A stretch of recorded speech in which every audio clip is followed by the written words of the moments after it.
चला एक चिकनची जबरदस्त रेसिपी बघूयात. एकदम सोपी आहे बनवायला, पण फ्लेवर्समध्ये जबरदस्त आहे.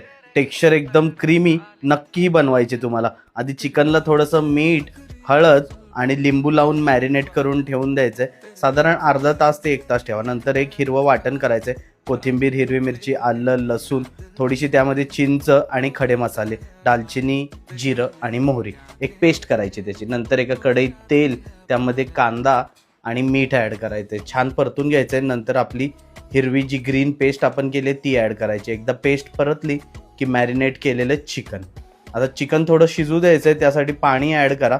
एकदा चिकन शिजलं बऱ्यापैकी की त्यामध्ये थोडीशी काजूची पेस्ट ॲड करायची आहे, एक रिचनेस यायसाठी.